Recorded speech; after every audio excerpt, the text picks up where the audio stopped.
Hey there friends, just wanted to drop a little video right before Christmas. Decided to come up with a few cutting boards to give as Christmas gifts. Wanted to try something I've never done before. I know cutting boards seem a little maybe basic for some, but I threw a little flair in there with throwing in these inlays and thought it would be a unique and thoughtful gift for a lot of my family who likes to do a lot of cooking. So cutting boards seem to fit right in with them. I used a few different types of wood and I cut these so that they will be using the edge grain. They're not a face grain or an end grain. They're the edge of each board.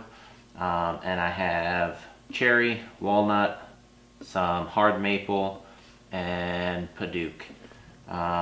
It was definitely a challenge and interesting process, so come along, let me show you what I got. And then at the end, I'll show you the final treatment where I put on the tongue oil finish and show you what they look like after they're all done. Come along, take a look. Alright, so the first step with this process, I guess with any process, is cutting boards down to a manageable width and thickness. So I started here, taking all of my different species that I was going to use. I jointed one edge just to get them so that I could cut them down to a width that I could surface plane one face of each board. I only have an 8-inch wide, so that's what I had to do. First step was edging them and surfacing. My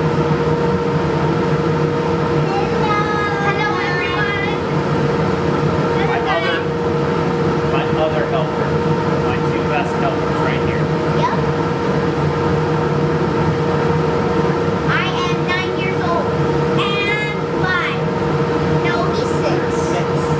No, he's 6, guys. It's the truth. He's 6. Alright. No, not. I'm gonna get back to doing some milling. Building. Mill.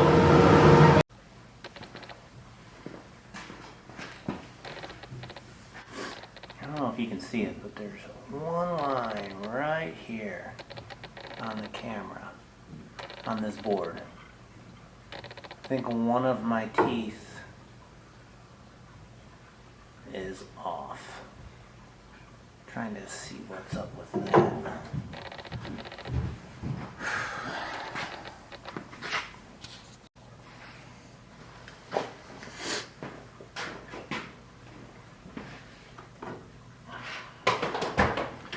First thing, plug it.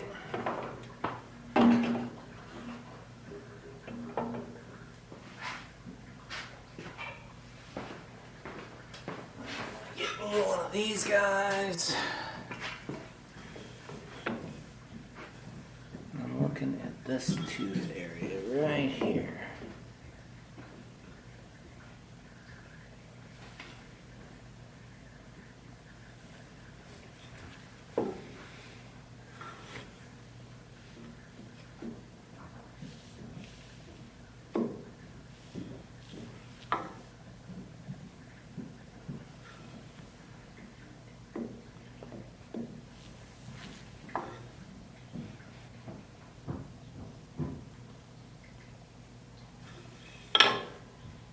This tooth.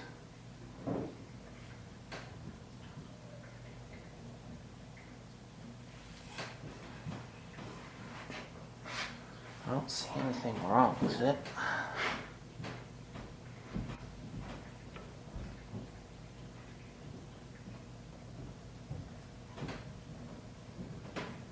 There's some gunk on the backside.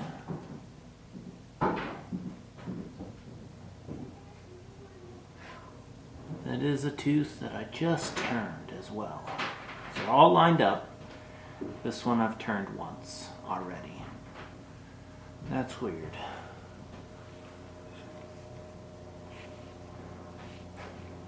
That is that tooth. I wonder if either didn't seed it all the way or seeded it too much. Huh. It's not really leaving them.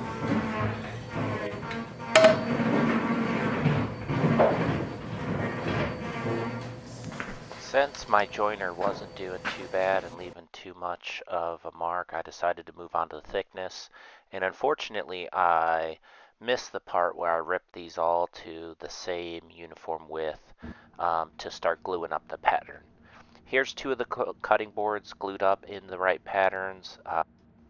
I ended up staggering all four of the different species into what I thought looked good. The next step was going to be ripping down these little fairing strips or spacer blocks, whatever you want to call them.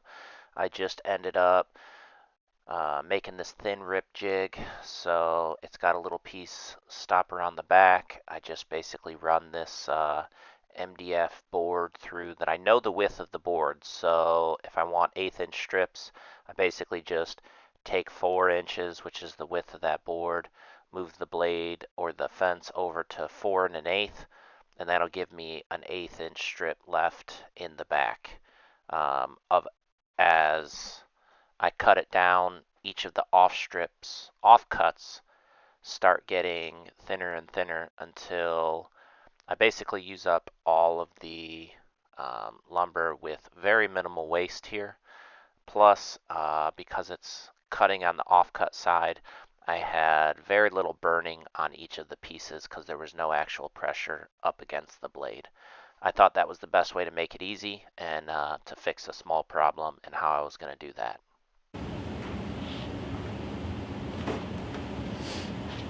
Alright, so here's the next step.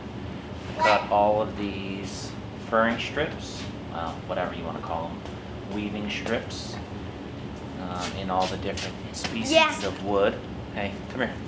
Come here. Turn around. Turn around. I'm recording, so you got to be quiet.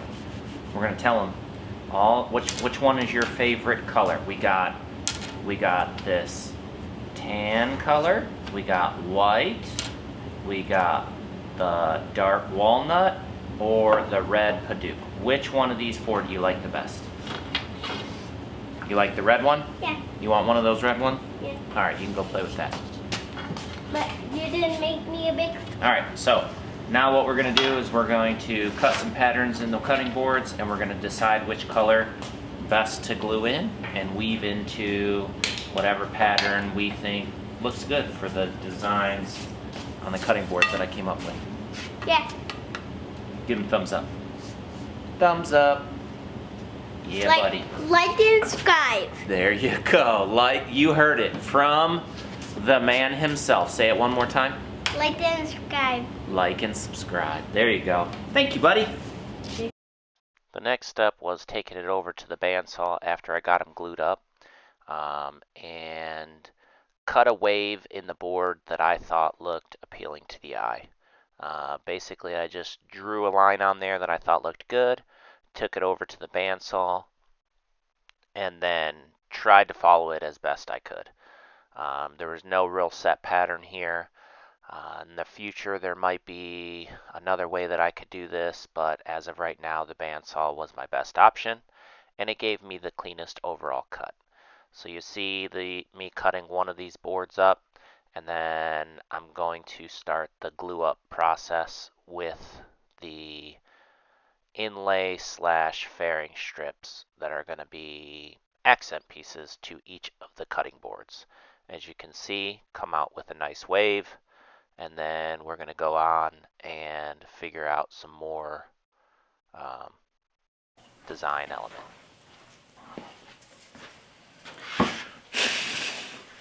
All right, first test fit. Let's see if this is even gonna work.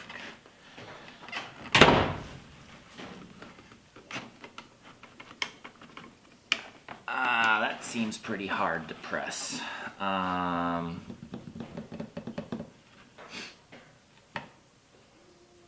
don't know.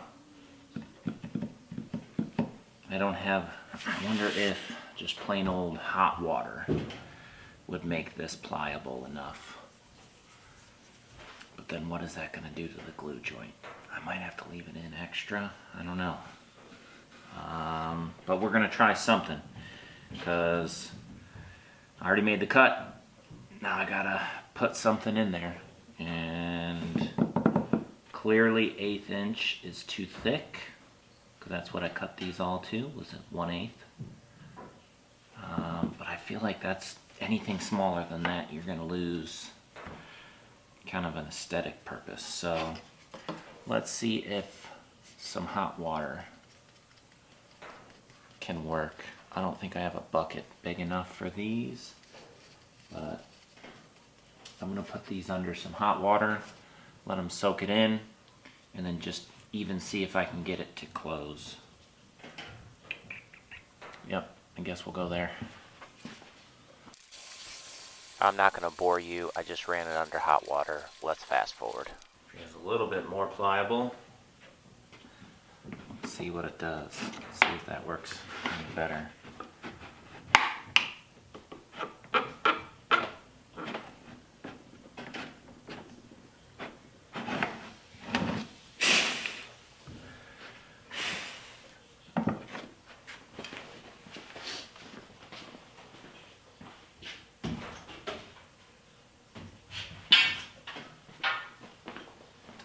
I don't know if this is the right thing to do, but we're gonna try.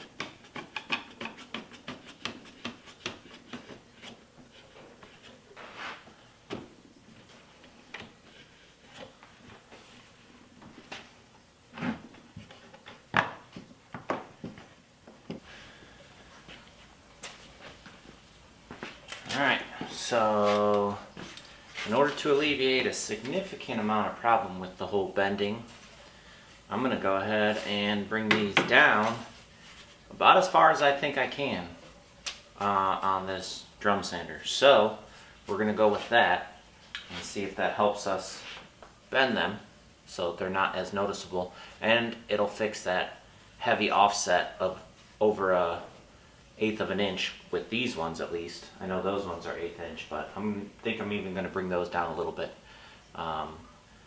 to compensate for the offset pattern in the straight boards so that it's not as noticeable. So here we go.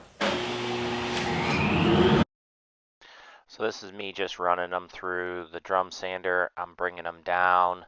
That Paduke I ended up cutting way too thick. It was probably closer to a 1/4 inch. So you see me running those through a lot more, but I did end up bringing all of them down.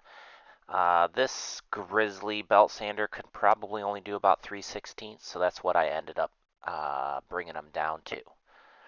After I got them all planed down to that much thinner, much more bendable, if you will, thickness, this is where the glue up started. And take your time on this if you plan on doing something like this. There are quite a few things that I found out. I did not get on video, but it definitely helps to get a dowel and wrap it in a piece of sandpaper and run the edge, basically making sure that you're knocking down all those bandsaw score lines. Those initially gave me an issue with the first couple of boards that I glued up, and then I figured out the sanding trick with the dowel rod. It does take a little extra time. It also requires a little more effort because you have to sand a little, make sure that your weave still meets perfectly, sand some more, and do more and more. After that, you can kind of get into a groove, and as you can see, you can start getting the pattern to line up and come out with a really good looking cutting board in the end. I let these dry up for about 24 hours, give or take, however long or early I got off work for the day.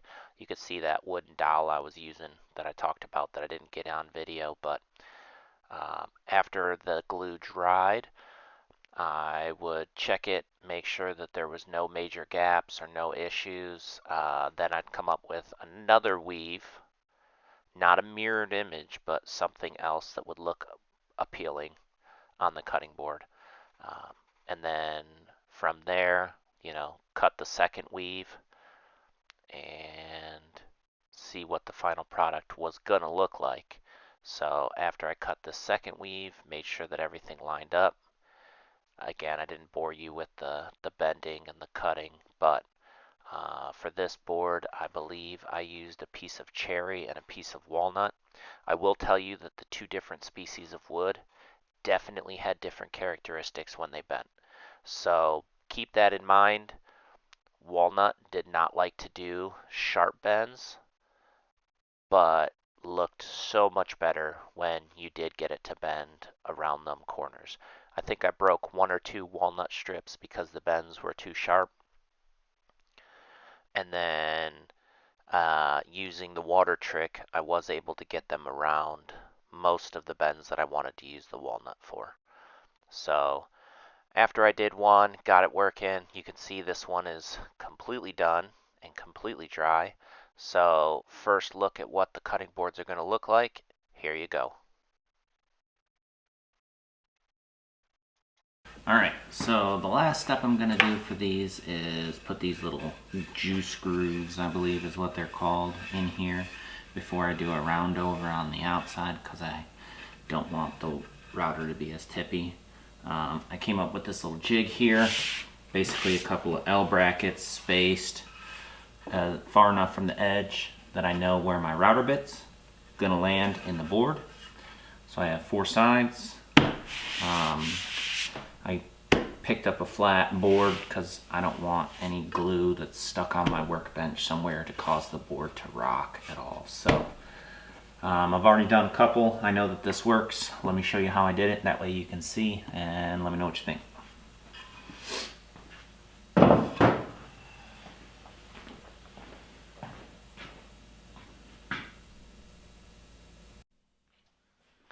Alright, so what I'm doing here is I'm setting up each of those stop blocks, and you'll see me go around. Because these boards aren't perfectly square.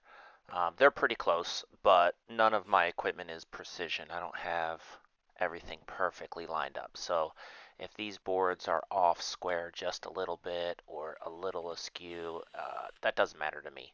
I'm perfectly fine with the way that they came out, and they're close enough. But what I do want is I want the juice groove to be perfectly aligned with the edge of the board. And in order to do that, I made four separate stop blocks, and I'm basically just butting each of those four blocks up to the cutting board to hold that edge perfectly smooth. With them offset like that, I'm able to do any size cutting board as long as they're not, one edge is never greater than the 48 inches long that I made each of these rails. And once I get them all lined up and drill them down to this melamine flat surface, you can see that it locks the board in really well. It locks it in so no matter how much force or direction I place on the router, the board isn't going to shift or move, and it's going to stay in place for the routing process. Alright, one quick note, if you can't see, I'm using a 5/8 bowl bit, and basically what I'm going to do is I'm going to start the router on this back side, and I've been going clockwise, even though I know it's technically cutting on both sides. I just feel like that's the safer direction with the rotation of the bit. So also I'm going to take the router, I'm going to set it up, and I'm going to ramp down into the cut. I'm not just going to try to plunge straight down. I want to try to be as gentle on this bit as I can to make sure that, I don't break it or cause any major catastrophes. But here you go.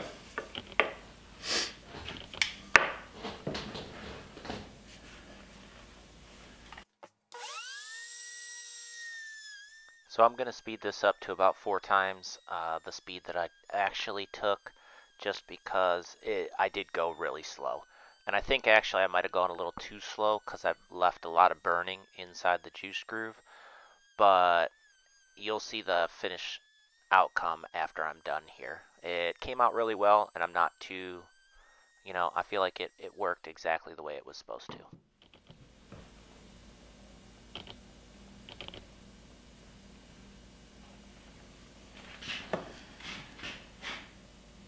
So I thought this might be a good idea to show what I meant when I said ramping down. If I were to drop the bit straight down, the cut would look something like this. Instead, what I did was I tried to bring the bit in nice and gradually till it was at full cut depth. And then I continue with the cut. That'll give the chips on the back edge somewhere to go rather than going straight down and it just trying to force chips up against that edge as it's trying to cut down.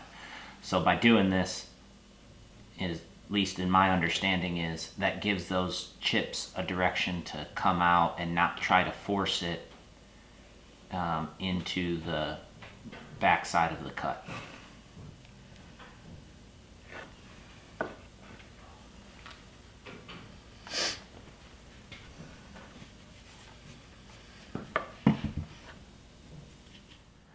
Next thing I'm going to do is just finish off that little cut, make sure that it's good to go, then clean out the chips, and you'll see the finished and final outcome of the juice groove. So after this point,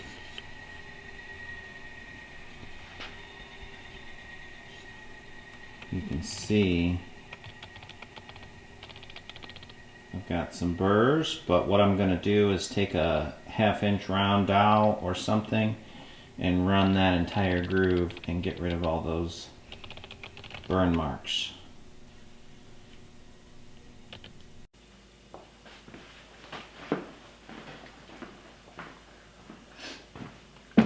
Alright, so here I go. This is what I'm going to do.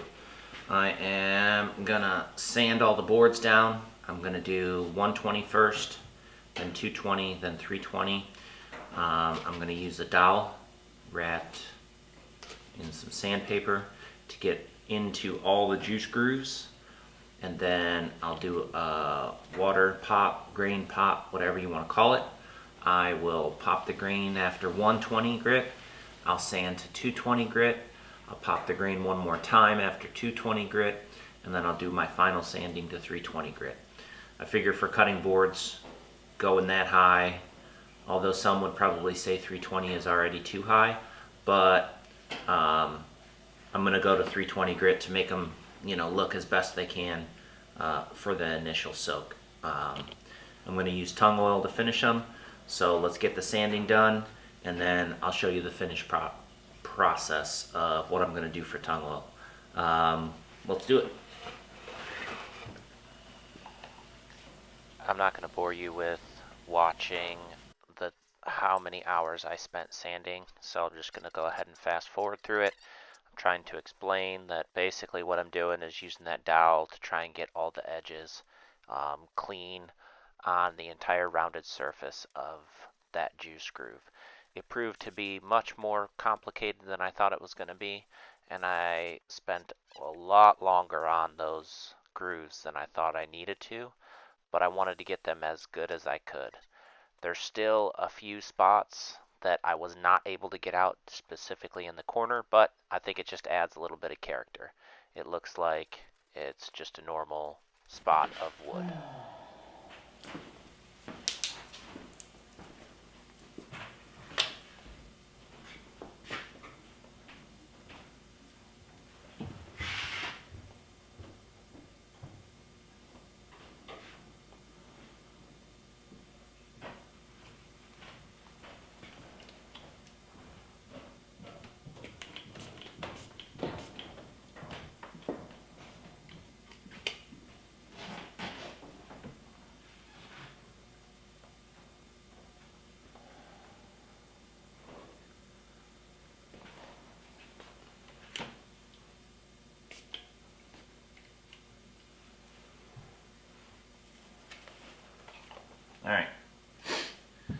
probably hard to see from there, but I got a void right there. Bad glue up. Didn't squeeze the clamps tight enough. I don't know. Basically what I did, just use some CA glue. I got some Starbond thin and then medium, and I basically just tried to fill it in and build it up, and then I put a little bit of medium on first because it was a pretty big gap, and then the thin hopefully worked its way down into all of it, and then just sealed it off. I'm going to give that a little while to make sure that it cures all the way through and through. That's, I think, the only void I saw. Probably should have used this as the bottom side of the board. I don't know how I missed that, but it happens. Either way, we'll just move on. Yeah. Let that cure up and then show you the rest of it, the finished product, after I'm done sanding. So, let's hold up. And time for yet more sanding. Yep, I think I probably spent in total 3 hours sanding each board. So I made 7 of these, 3 hours of just sanding. I would have to say that's probably around 21 hours of sanding. Alright, well, we're back at the final stage. I have sanded these from 80 on the drum sander to 120. Then I lightly sprayed them down, popped the grain, sanded them back to 220. Sprayed them down again, popped the grain, then did final sanding up to 320. These things are pretty buttery smooth. I don't really feel anything, and looking at it from just about every angle of light, I don't see any swirl marks or any crevices or divots from sanding or tooling. So hopefully that is good enough to keep these things living a long, sharp life in whichever kitchen of whichever family member they end up in. But for my finishing, I'm going to use tung oil because I heard that's better than mineral oil. Don't have any experience really with either one. So we're going to try it, see how it goes, and then I'm going to also gift them some of this, I guess, Butcher Block board butter, I think it is. Butcher Block conditioner, Howard's, I don't know.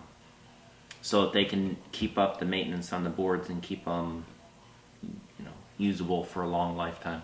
But here we go. I'm going to go ahead and start finishing them. First thing I'm going to do, wipe them down with a tack cloth to make sure there's no dust or debris anywhere on them. And then we'll start laying on, we'll rub in a coat of tung oil. So here we go. I'll speed you through this process, but I basically just made sure I got all the juice grooves and the end grain as free of debris as I possibly could.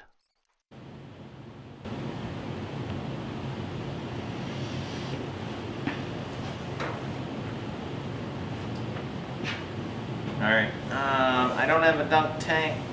I don't even know that I could do that with tung oil because this stuff is so thick. So what I'm going to do, just going to apply it, rub it in with the foam brush. Let's see how it goes.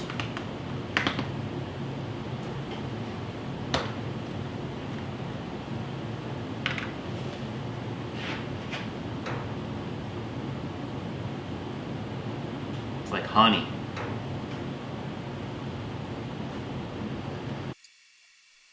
Alright, so I probably poured maybe 3 tablespoons total on the top of this board.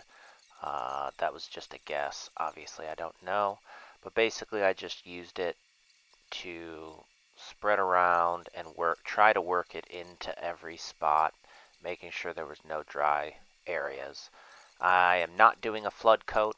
I'm not going to let this sit for a very long time, as based on my YouTube research, it seems like there's 2 thought mindsets behind either flood coating or just rubbing it in. Since this is a polymerizer finish, it needs air to dry, so if you rub too much in, you just end up sealing wet oil inside the wood. So I did a little bit of both. I let it sit for just a little while, but not a flood coat.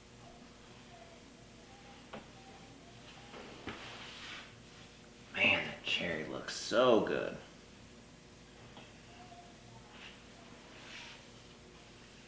Hope that y'all can see that in the camera.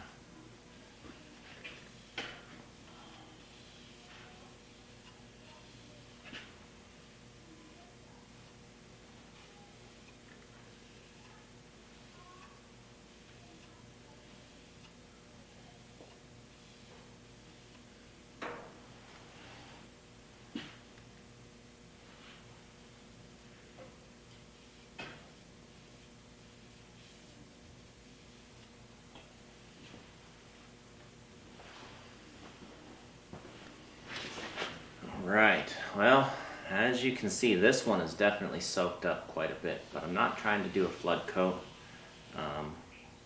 because though it's soaked up a lot, I want to make sure that it's enough that it cures, but not enough to where it's going to be weeping oil for the next month before it gets down to that cured state.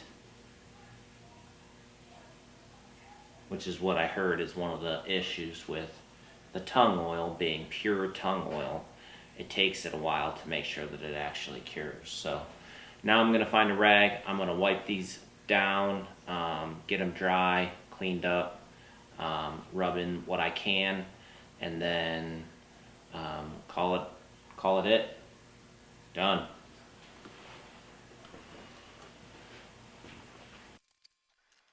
As I was going over these boards for the very last time, rubbing all the tung oil into every crevice and crack and cleaning up any extra, I didn't notice any real flaws in the boards, so I'm super happy with the way they came out. And for this last bit, I'm going to show you what the difference is between a finished and oil board and then what it looked like before it got finished. I'm so happy with this. Alright, I hope you can see this. Here's a quick comparison. This is an unfinished, unoiled board. I got a little bit more work to do on this one, but this is what it looks like before it gets oiled, which is pretty flat. I mean, it's buttery smooth, but there's no shine, nothing to it. So you take this board from here. Once you put that oil on, I hope you can see, but the board starts to pop. It looks absolutely beautiful once it gets that gloss, that coat of oil on there. I'm very excited to see how these hold up over time. I hope the family enjoys them, and we'll go ahead and get this last one finished up. I want to say, if you like what you see or if you have any comments, go ahead and leave me a message. Otherwise, thanks for coming along. This has been a long process. But overall, a lot of fun. So let me know what you think of the video and drop me a comment or two. As always, if you do like it, I'm going to post as often as I can, but learn along the way. It's not a problem here in the wood shop. Alright, thanks. Have a good one.